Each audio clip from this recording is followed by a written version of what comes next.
Hello, welcome. Um, it's nice to be back here again. I ran a PWL for a while, and it's just fun. Okay, so I'm going to talk about a paper that I've spent probably 1,000 hours on. It's called an incremental approach to compiler construction, and it sounds a bit of a scary title, but we'll get there. The slides are online on that URL, so if you want to follow along, go back and forth. That works. And yeah, I'm Jaseem Abid. That's the paper, and well. A better title would be How to Build Compilers for Fun and Profit. It's as educational as a compiler could get. The idea is that how do you start from scratch if you've never worked on anything programming languages or compilers before, and how do you build something for that? So that's a better title for the paper. And that's what I would call it. It's like rediscovering the joy of programming on a, how often do you get to do this anyway? This is very much an implementation detail. So this is not a paper where we say, oh, that's like, the thing that you should figure it out. This is all about writing code. And, all of that code I've ever written is on GitHub. And it's probably worth a try. There's also a lot of documentation. There's like microblogs. I have like one-liner patches with like 100-line commit message, which is like kind of like a story and stuff like that. So if you want to follow along, there's all the code out there. Have fun. So what are we going to talk about today? So this is kind of like my elevator pitch. I don't know if you've ever done Scheme before. Scheme's like a tiny Lisp. What I want to do today is to kind of convince you that it's fairly easy for you to write like a tiny compiler that'll take a tiny bit of Scheme, generate like x86 assembly, and run it natively on your machine. And as like a sort of elevator pitch, I wanted to pick some nicer programs, but then I did a demo run and I could not finish it on time in 1 hour. So that's the program. So we have this very small recursive definition of like odd and even. They just call each other. I hope even if you're not familiar with Scheme before, that code kind of makes sense. And we just call it on even 25. So that's the source program we're going to like deal with today. And like we'll see how we can start from scratch and with no libraries, no tools whatsoever. Other than the Rust compiler, everything we use today is older than me. So yeah, we'll see how that goes. So that's the program. And we can just cat it, run it through the compiler we write, and you get the answer false. Cool? So that's the very tiny elevator pitch. We'll see how we can start there. So this is the abstract of the paper. We say compilers are perceived to be magical artifacts that you have to be like a sort of a small wizard to do that. So we are like, that's not the case. We can just start over and have some fun. The goal of the paper is to break that barrier, and we show that building a compiler is as easy as writing an interpreter. The first time I read this, it is kind of like a fun moment. Why is writing an interpreter easier than writing a compiler? So we'll go through the details and figure out why this is fun, why this is doable. So in the blue, we say, the compiler we construct today accepts a fairly large subset of Scheme and compile that into x86 assembly, which you can run. And the purple bit says every step of the compiler is something that you can actually run. So you don't have to spend your 2 weeks writing a parser for, I don't know, the Python front end and have something that runs only like 3 weeks later. Been there, it's not fun, it's not rewarding. So that's the pitch. And that's all you need to know. Ta-da! To go back to our initial example, that's pretty much the amount of assembly we need to generate for the initial Scheme bit I showed.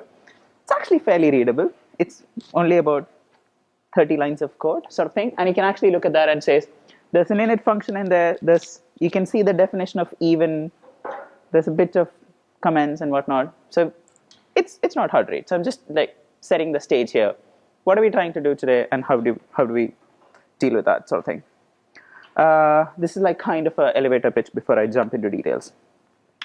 And that's roughly we'll talk about how we generate a tiny bit of assembly like that, write a tiny bit of C, and then how we magically like fit it all together.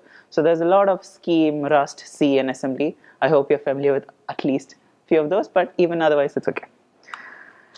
And then, how do we run all of this? We have the initial Scheme program in num.ss. Pipe that, you get an assembly file in inc.s. You compile it all with like a C compiler like Clang. So you have that tiny generated assembly, a bit of runtime, we write in C, squish it all together. A C compiler does half the job. We cheat a bit. We'll get into the details, and you run it, and you have the program. Ta-da! So why is this approach actually a good idea? Why is this approach of like generate a tiny bit of assembly, squish it all together, and how does all of this work, and why should we do that? So the authors say the usual approach of writing compilers is introduced as a whole sequence of like very large steps. If you think of like a compiler as like, oh, I'm going to spend like a week writing a fancy parser, then I'm going to write like a week writing like a whole bunch of these intermediary stages, and then in the end you have this magical very well defined steps. But that's only if you have whole context on why that's a good idea. I mean, you're not really part of the building process. You're not really, nobody's justifying to you why that's a good idea or why that's the way compilers are written. So the reader is not engaged in the process of developing a compiler, which is kind of the pitch. Can we have like a bit more of a dialogue with the compiler, a dialogue with the whole field? And then we say, moreover, practical things like code generation is left as an appendix. Code generation cannot be an appendix. Right? That's the whole fun part. So today we will not say anything is an appendix. We'll get into the details. We'll show some gnarly details, and we'll have fun doing that. So moving on, there's like a bunch of preliminary issues we talk about. There's a source language, like what are you going to write a compiler for?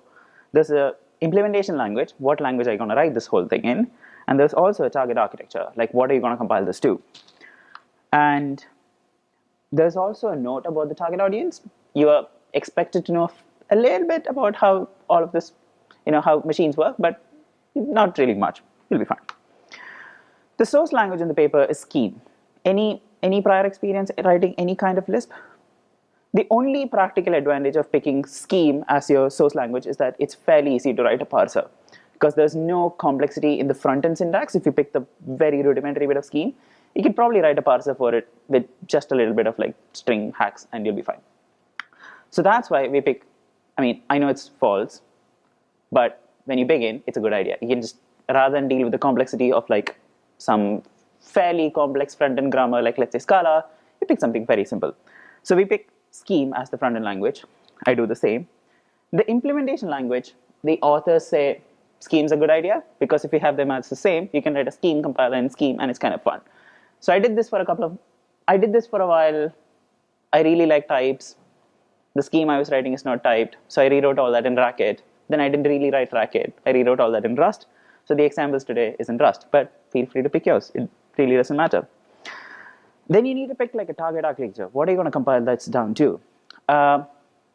It's totally up to you. Like if you're really someone who spent a lot of time dealing with like JVM bytecodes, go ahead, have fun. But we're going to compile this down to assembly. One, because it's fairly simple. Two, it's a good idea and a good opportunity to learn some assembly. Turn out to be fun. What is our development methodology? What are we going to do? We're going to pick like a very small subset of the source language, and I mean like really small source language. Kind of the example I showed. There is no complex imports. There's half of the front end. It's like tiny fraction. So we're going to pick this super tiny small subset. We're going to write as many test cases as possible.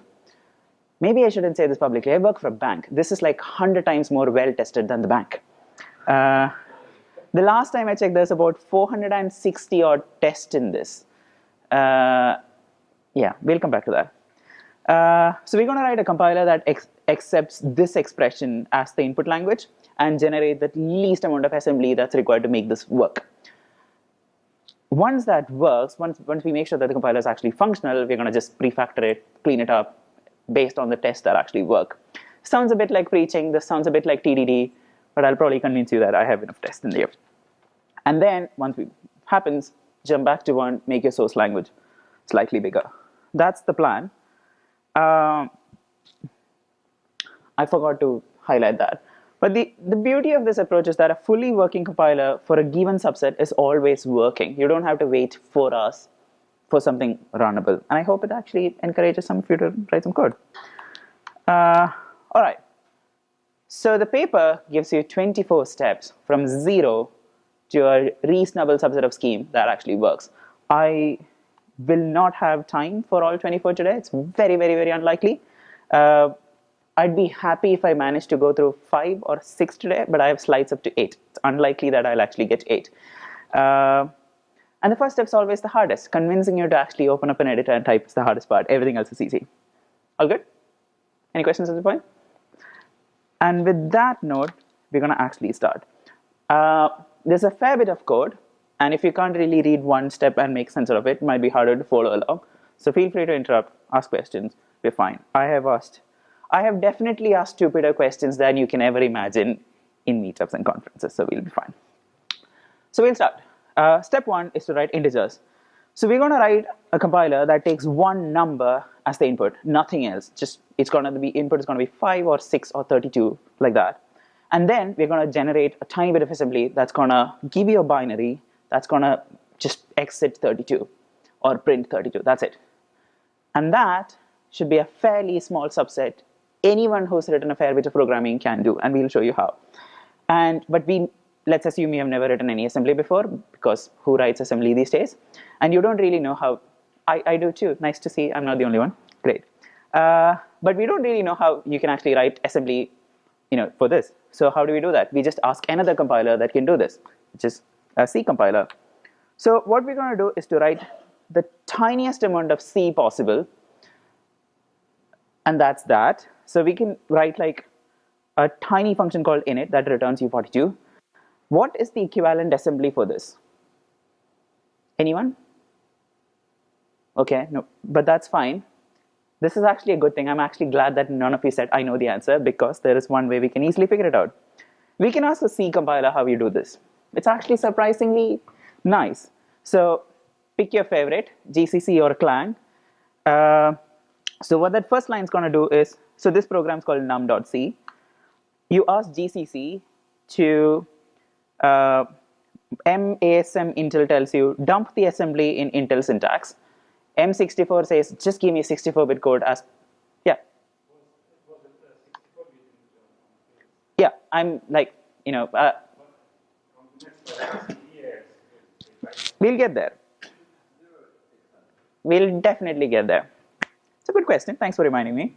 So what we're going to effectively ask is, like, you never have to write.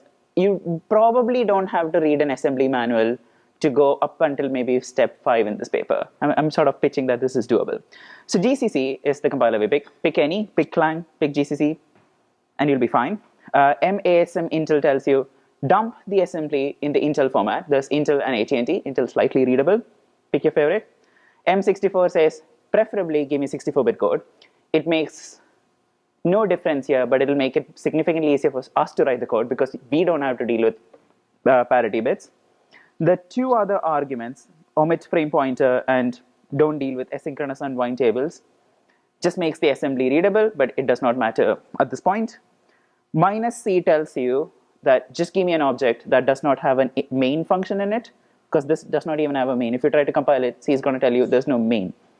We are like, don't even bother. -S says just dump out. Yeah. As far as I remember, the frame pointer allows you to not having to think about exactly what's in the set when, because it's yeah. So I would imagine it's more complicated. Yeah, but at this point, now my generated assembly is just 2 lines, and I can explain that without those 2 extra bits. It just makes it easier for me to explain this to you. Minus out in num.s, and the input language is num.c. We wrote 2 lines of C, and it dumped out 5 lines of assembly, and that's not hard, right? I hope I convinced you, right? So the first few lines, line number 1, 2, and 3 is just metadata, nothing big. Number 5 says it's a global function, so your linker knows this exists. Number 6 is memory alignment, don't care.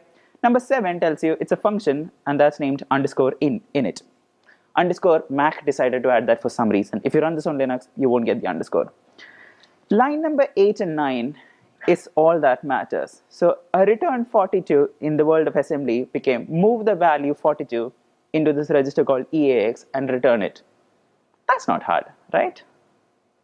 I hope I convinced everyone that this is easy. If you want to know about the details of any of this, go look up an assembler documentation like GAS. A primer on backward compatibility and how registers work. In 1978, Intel 8086 was added as a 16-bit extension of the 8080, which was the 8-bit compilers. And we have crazy backward compatibility all the way up to 1978. Half of us weren't even born. That's awesome, right? And our apps keep breaking all the time for backward compatibility. It's kind of crazy.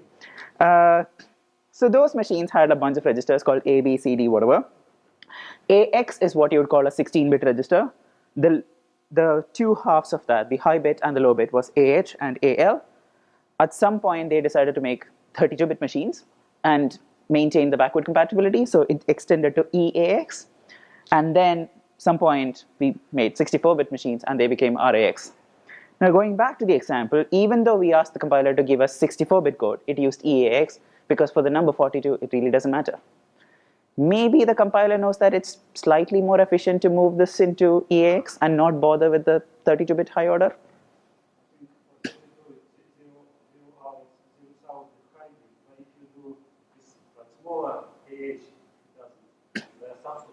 Yeah, so probably saving a tiny bit of battery, and considering that this code is probably going to run a billion times every second somewhere in the world, this probably saved a lot of polar ice caps.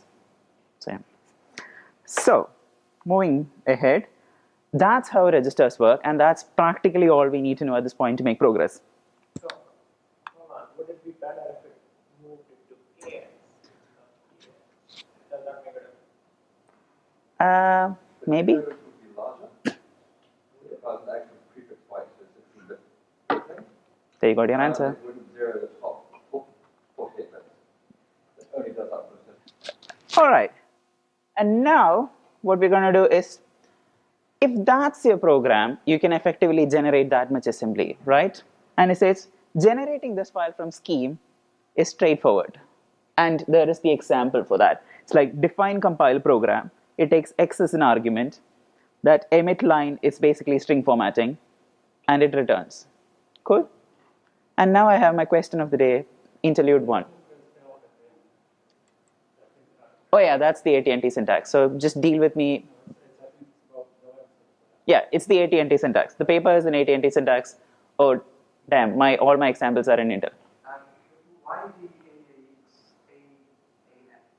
EAX Yeah. register not number 1? I don't know anything about them. Why did you move in that register? We'll get back to that. It's a good question. It's got a lot about calling conventions. So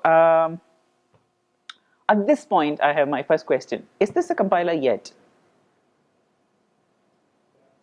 Yes? Yes? What about the metadata? It'll run fine without that too. Like, let's keep the metadata. Is this a compiler yet? Yeah. Did you all write one? Right?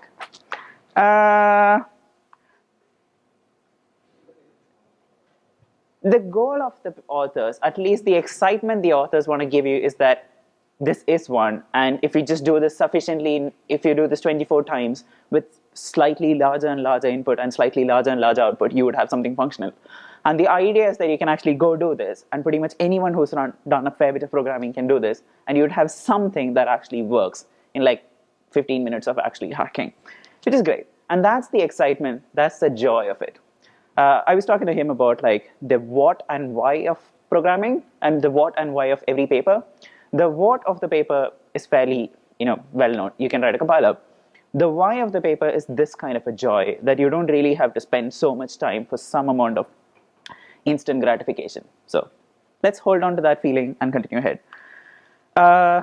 So you have that function that generates a tiny bit of assembly. We also write a tiny bit of scheme. Tiny bit of C to hook it up all together. Ignore the argument to init called heap. All you need is that. Any questions at this point? Clear, right? And that's it. You have a functional compiler. Whew. With that, we're going to take a recap and ask why we did all this. One, it's far easier to generate a tiny bit of assembly and use the C compiler to do this rather than you generate a binary yourself. Because we just conveniently ignored a large class of programs. Like, should this be a A.out? Should this be an ELF? We don't care. Does it have a runtime? Don't know. Is this a statically linked binary or a dynamically linked binary? Don't care. Do we depend on glibc? Don't know. Right? How do I take standard in and standard out of this? Like print stuff. Who managed our exit codes? How did we get the stack? Where did our heap come from? We just conveniently managed to ignore a whole class of programs by cheating a little bit. By writing that tiny bit of C and like hooking it all together, we managed to work. The last thing is linkers. Apparently, for a whole long time, I thought, like, what does the linker even do? It just takes two, object files and squish together. And then at some point, I realized that the Clang linker is almost as big as the Clang compiler toolchain. And like, what did I miss? And then you just open a whole can of worms. It's kind of fun. Cool. So with that, we're done with step one. Sorry. Woo. Actually run. Oh, it's already here. That's my first slide. There you go. So you have the inc.s. You run it to Clang, inc.c and runtime.s, and it runs with that. This is not cheating. So you may believe. So all of this is like real terminal screenshots. You may think that I'm trying to convince you that this is all real code and stuff like that. It is. The code is up on GitHub and it runs. But the real thing is that my slide making skills are so awful that I can't make it any prettier than screenshots of my terminal. Cool. So we're done with step one. And that worked. And we have 24 more, actually 23 more, and we're fine. Immediate constants. Now, that's the premise, and I hope we can just go slightly quicker because we'll run out of time crazy. Step one is done, and that can only print numbers, and that's not enough. We need to have a whole bunch of other things. We talk about a category of types called immediate constants. That's things that will fit into one 63-bit, 64-bit machine word. What are they? They're integers, booleans, characters, empty list, and a bunch of stuff like that. Why do we need this? Because Scheme needs those types at runtime. Because you have functions like, is this an integer? You need like well-formatted printf and a whole bunch of stuff like that. So we need to have the type information. And where do we get the type information from? So we move on to section 3.2. So values in Scheme are not limited to fixed num. You need a whole bunch of other types. The values are disjoint, so you can't like use 0 and 1 for booleans. They are different types in Scheme, so you can't do that.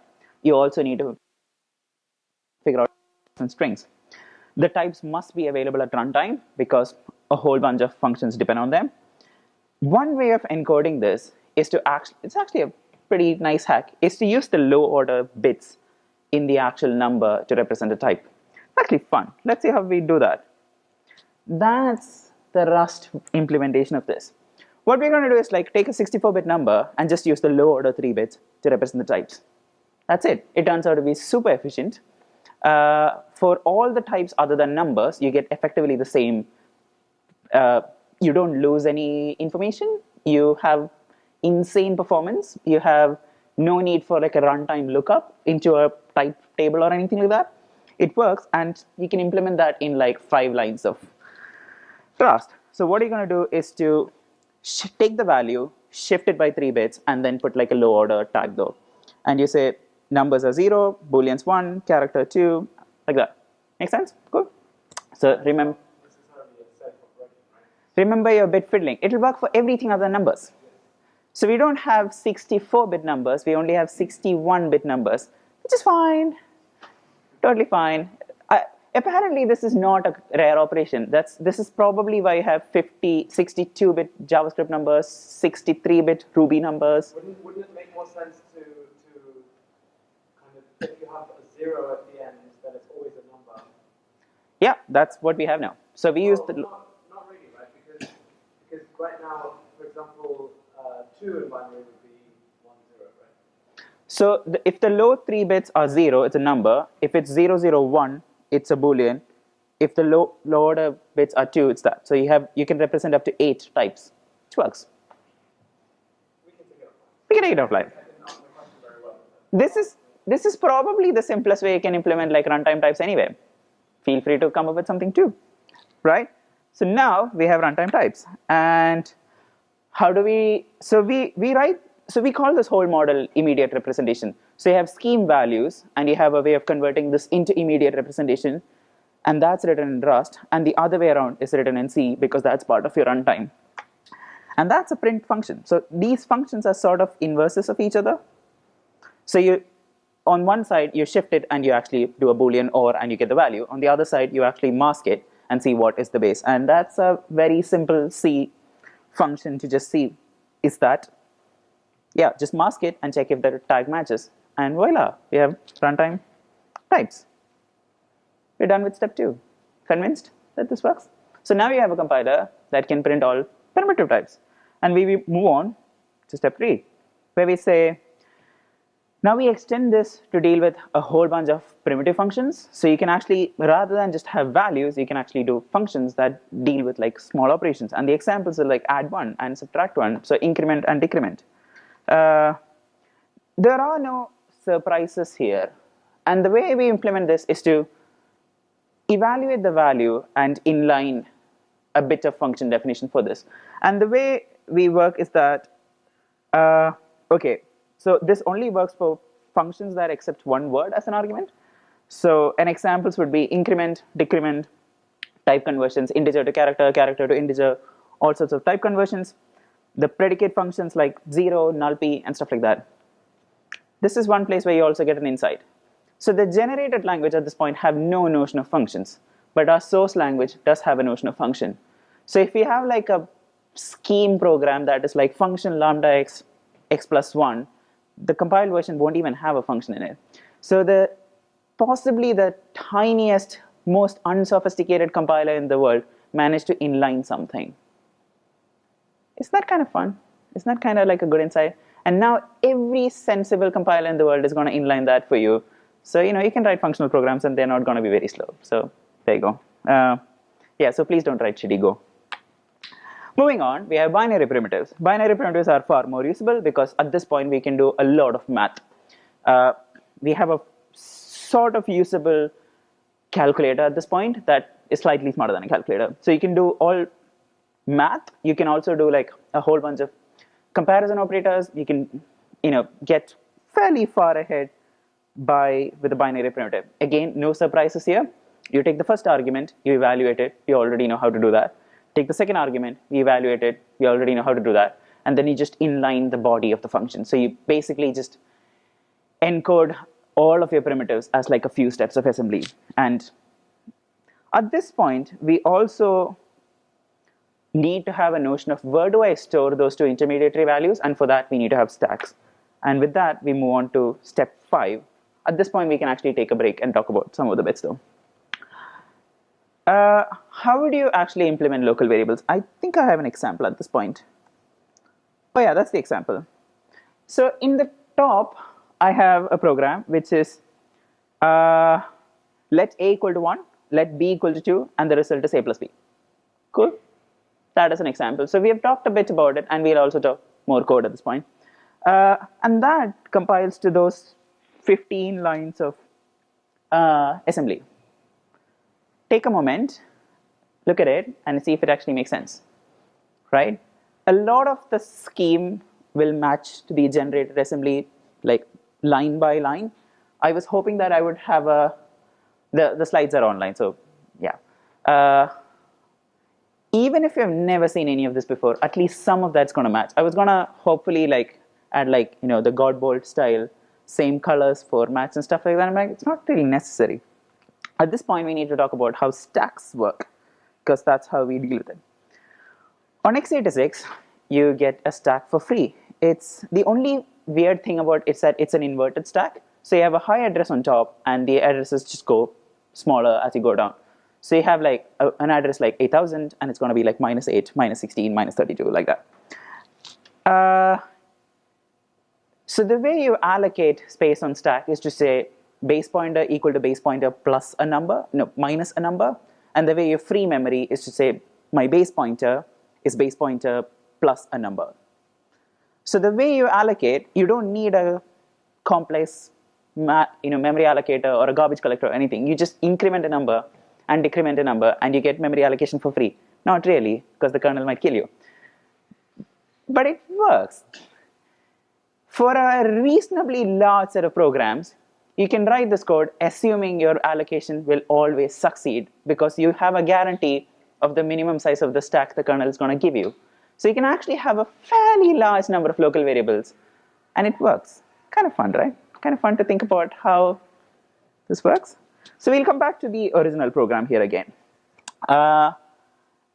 So when we talked about immediate representation, we talked about how numbers that is in scheme is not really the numbers at assembly, because we have to like shift them by 3 units, 3 bits, that's multiplied by 8.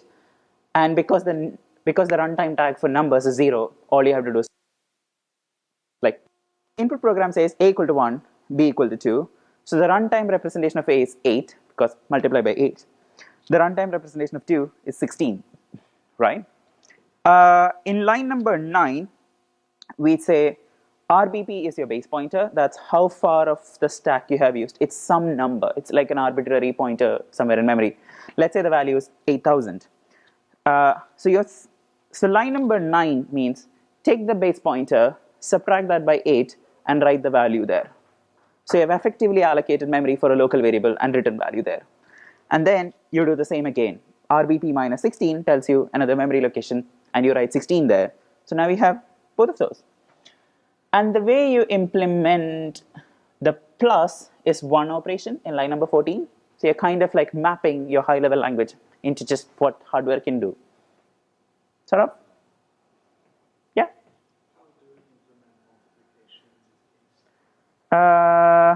There is a imul instruction. Same thing. Oh.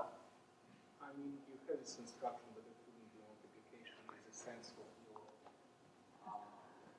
representation of integers. It will be 8 times more than required. Oh, let's give that a try. Wait. Actually, now that you've asked the question, I can't see where my thing is. Is that my terminal? That's not my terminal. I can't see my cursor. Oh God. Sorry. Now, actually, I'm not supposed to do real lifetime demos. Damn.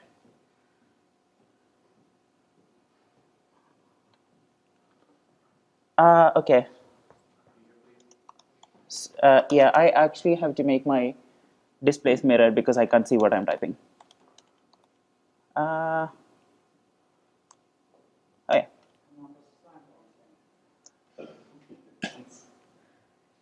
I had to mirror. That's visible, I guess.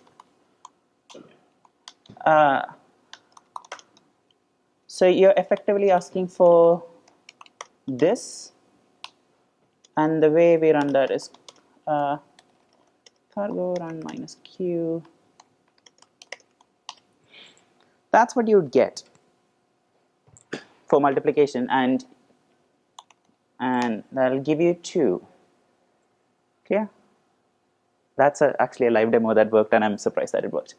Let's see how that actually worked. So if I send that in .s and .s, how did that work? So in this case, in line number 10, we evaluated 1 into 8. Sorry, where's the result of the evaluating? Is that the 2 at the very top? I might as well just explain the code here. So in line number 10, we evaluated 1. In line number 11, we moved the result of 1 into a temporary variable at base pointer minus 8. In line number 12, we evaluated 2 into 16. And then we did a shift arithmetic right.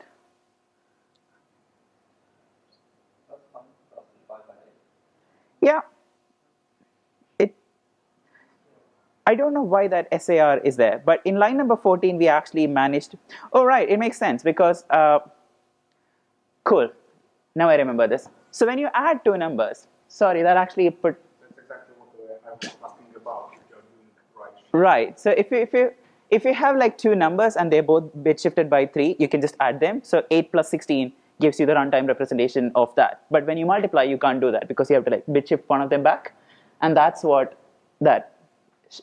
Divide by 8 is there. This works. Maybe? Maybe? Don't know, but this works. Going back.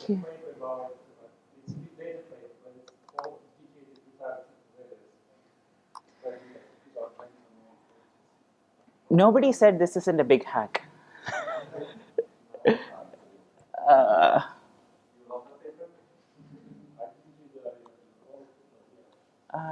Clone this. Sorry, I lost my.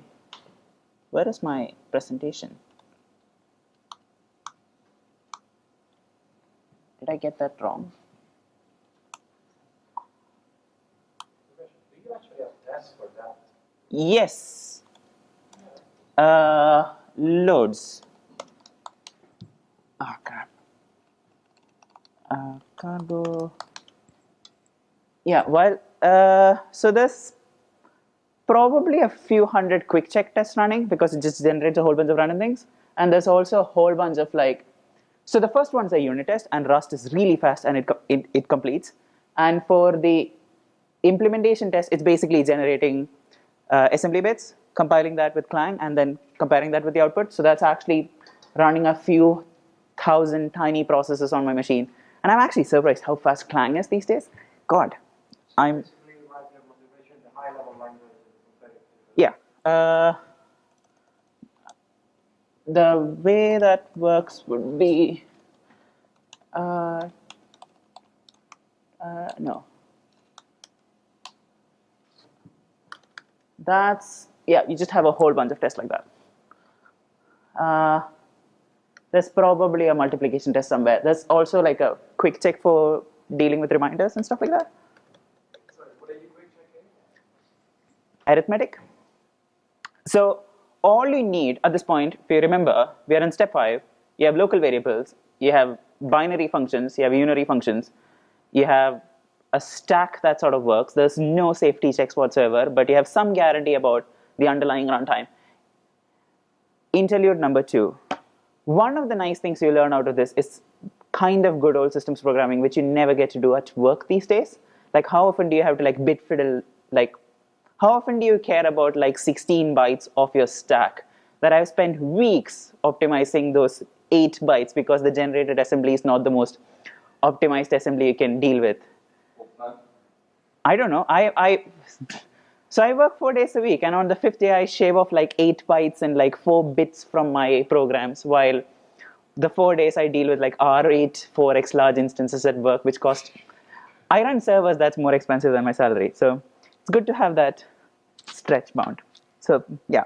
So what we have is a compiler that understands local variables, some math, some primitive functions, unary functions, binary functions, and allocation. And the way we implement variables is this tiny Rust function. It's pretty surprisingly simple. The way you have is, we have like one string type called assembly instruction. We have a notion of like lexical scopes because you can have like variables that shadow. So line 193, it's a tiny function that implements variables. 194, you make like an assembly context that's effectively string concatenation. 196, you have like a notion of lexical scoping. 198 to 206, you loop over the variable bindings, evaluate them one by one, and copy them to stack by decrementing the value a bit. 208 and 210, you evaluate the body, and 212, you leave the lexical scope. 213, you just return the whole bunch of assembly you generated. That's pretty simple, right? And yeah. Oh, wrong window. At this point, we have conditional expressions. How much time do we have? We probably need to go faster because we used 40 minutes at this point. We add a whole bunch of notions of like conditional expressions, like if 0 greater than and stuff like that. And that's a sample program. I hope we won't spend much time here because we'll run out of time. So you have this program which says if 0, 1, return 42 or false. And it's a one-liner scheme that just expands to about 20 lines of assembly. Nothing big. What's my next slide? What we have here is some notion of jumping around things in conditionals implemented in assembly. I don't think we have time to go into the details, but yeah, this is pretty much it. It's, at least I hope, to make the point that it's not complicated. This might be the first place you actually read through some assembly manuals.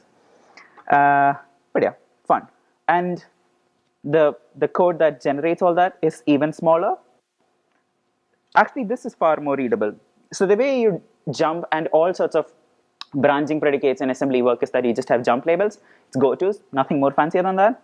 So if you want to evaluate a conditional, you get an expression P as your argument. You have a then branch and you have an alternate branch. you generate two labels to jump to, the exit label and the alternate branch label, and then you just evaluate them one at a time and just inserting those labels and then just doing the right. You might have to spend some time thinking about it, but yeah, nothing complicated. Step 7, heap allocation. At this point, we can't print hello world, and it'll be pretty sad if we can't do hello world because you don't really know how big a string is going to be at compile time, maybe, to allocate the space. So we need some sort of heap allocation. Actually, at this point, you can do hello world, but not really hello plus world. Subtle difference. All right, let's get into the details. So scheme has a whole bunch of types that you can't fit into Word. Any type that you can't fit into 64 bits has to be allocated somewhere else, and we introduce the notion of heap allocation. So if you have a pair in scheme is like a linked list. A vector, a string, or anything like that, you need some contiguous amount of RAM. And the way we do this is dead simple. Yeah. I'm not totally sure I agree that it's the fact that you don't know how big the strings are that prevents you from allocating on the side. I think it's you allocate on the heap if the lifetime of the object Yes. extends the activation. I agree. It's just that our compiler is not that smart yet. So it's actually a good point though, because at this point, if you actually write this code, you would naturally ask that same question. You would actually write that code and understand that what strings can be heap allocated and what can be stack allocated. And it might be the best way possible for you to like really understand the most intricate differences of like the n different ways you can allocate memory on modern machines. And one of the most powerful optimizations actually is to allocate stack on the stack first and then do escape analysis either on. I'll show you the next example. We actually allocate this in the binary. We don't actually allocate it in heap. For strings, at least the current version of the code we have, we actually allocate all known objects of the strings in the binary. We'll show you examples of that. So if you have, so we set the premise that for a whole bunch of types, you need to have some sort of runtime managed memory, and we call them a heap. And the way we do that is dead simple. We actually don't do malloc or anything fancy. We're just going to ask C to give us a large blob of memory, call that heap, and then just pass that as one argument, the init function we wrote. So it's pretty simple. So we allocate all objects from one continuous area of memory. The heap is pre-allocated at the start of the program, and the size is chosen to be large enough to deal with our toy program. Nothing major. The pointer to the beginning of that is passed to the heap function, init function we originally wrote, and we dedicate one register. Pick your favorite. We use ESI to keep track of how much we have used. So it's probably the most naive memory allocation model you can think of. There is no garbage collection, but this works remarkably well for short-living programs. So if you have a program that's short enough to like do your job and quit, then you don't need a garbage collector. Short-living programs, and if you want to run them fast, just turn off the garbage collector. It's a valid strategy. You might not believe me, but it's actually a valid strategy. Some runtimes like Erlang let you do that. Like you can say, don't garbage collect this tiny little process, and you can do fancy things. So heap in our case looks very much like the stack we showed earlier. It's just that we have like a different blob of memory, and rather than go from low address to high address, rather than go from a high address to a low address, we just go left to right as a blob.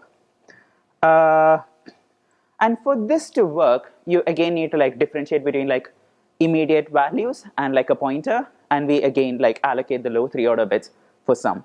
So if the low order bits, for this to again work, if like you allocate everything as a multiple of 8 byte, we are going to actually allocate 8, 16, so that the low 3-order bits is always 0, so it works with the previous tagging scheme. This is the first place where I differ from the paper. The paper has like a fairly tricky multi-bit model. I just replace that with like a simple constant 3-bit scheme. So far, seems to have worked. How do we do this?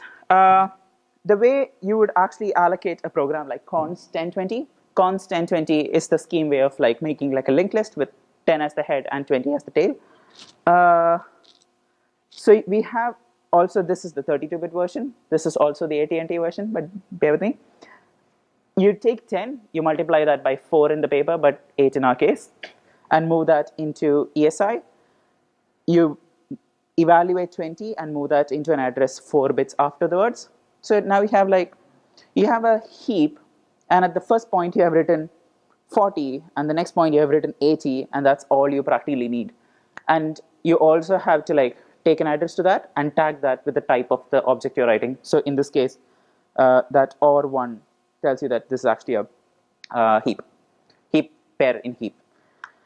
And there are two operations you can do though. There's a car and there's a CUDA, which is like, give me the head and tail. So car is head and give me the tail. And it's surprisingly simple in terms of code though, because you just need like one assembly instruction to actually get the first half and the second half of that object. A month ago, I was in Seattle actually writing code on a mainframe, and you can actually sort of see why they did this, because those machines could actually do this. You sort of get, again, it's like kind of the things you learn out of this. It's just that you sort of appreciate why maybe people decided that this is the way, because this was so cheap to implement. If car is like a complicated process, then that wouldn't be the most primitive thing you put into the language. The most primitive things you put into the language is what you can do in like probably one instruction on whatever hardware they had. So there you go, just one. At this point, interlude number 3, you might think this is a bit of like an honest comment at this point. It took a fairly long time to get here. It takes like 40 minutes to explain this in a talk, but if anyone's feeling intimidated at this point, remember that this isn't easy for vast majority of the programmers, and anyone who claims otherwise is probably lying to you. I remember the time I actually managed to get this commit working, and I called 3 of my friends in excitement saying that, shit, this actually worked. I actually managed to have like a pair. What was that program? I had a program which is like cons3, cons2, 1. It's like the tiniest damn thing working at 2 in the morning at a Starbucks, and I managed to call up my girlfriend, call up a bunch of friends, and said, it's excitement. And I was going back through some of those commits last week to sort of share that with you all. Just that it's not easy, but it's doable. It's a matter of spending some time on it. These programs, so in the time it takes for a modern machine to run one instruction, light travels from here to here. There's no point in micro-optimizing it. You'll probably shave like half a nanosecond or something. It's kind of interesting to realize how fast machines are these days. And whatever we talked so far is also enough to like implement things like strings and vectors and a whole bunch of stuff. Now you're getting to a calculator that's got variables and strings and vectors and stuff like that. So is that good? All good? Any questions at this point? Shoot, we will run out of time very soon. 5 minutes. Yeah, unless you all want to stay back. Yeah, sure. So now you have vectors, but do you have any means to consume them? Because you have loops already? No, but you have loops in C. You can cheat because you can put a loop in the C and print them at runtime. What's anything else? No. But what is all this if you can't do functions, right? Like, I spent my 50,000 hours writing Haskell, and if you can't write lambdas, the whole thing is worthless.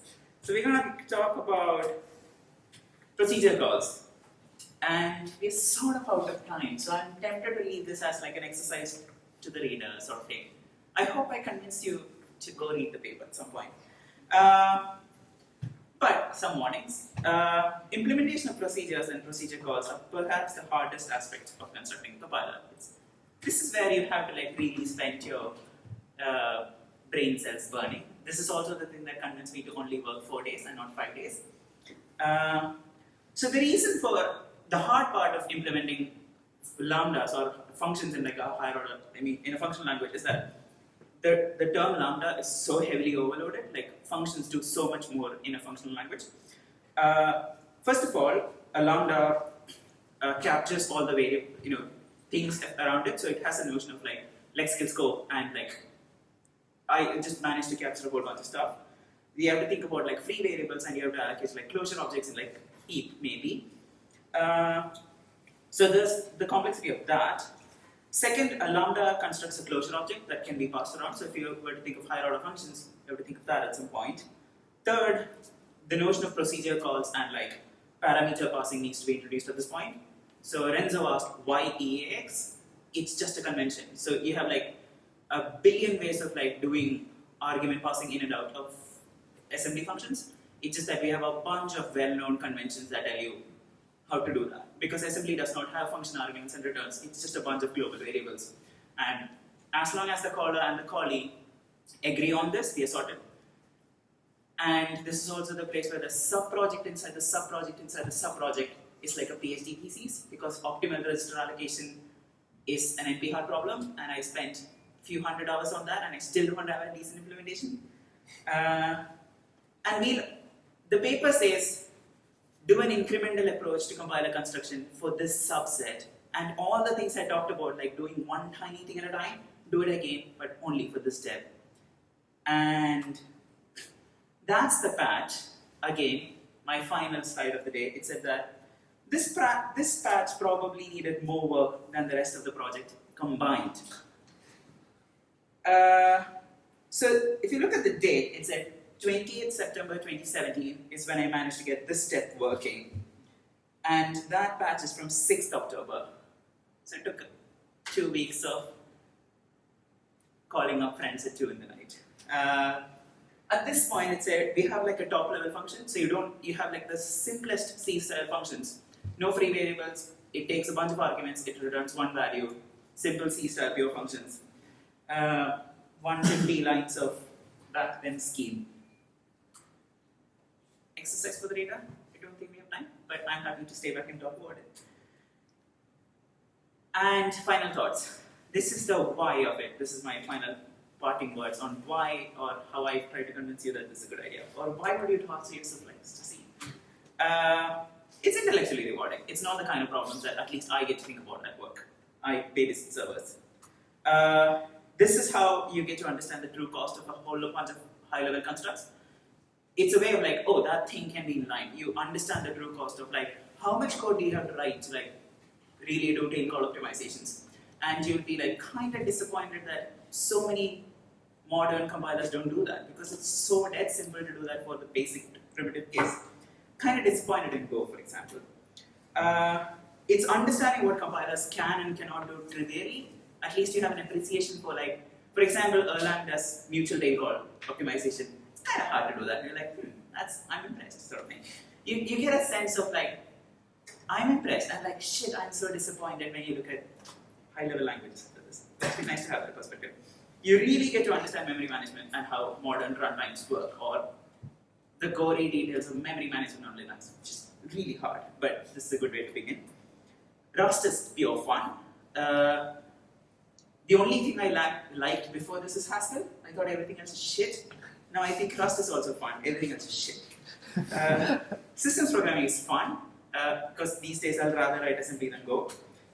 You get to chase rabbit holes, and nobody's going to question you why you chase rabbit holes. Because I'm like 8 levels deep in rabbit holes that I actually wanted to go back to do a PhD on refinement types, because how do people write compilers without refinement types? And yeah, final bit. It makes me like programming again. That's it.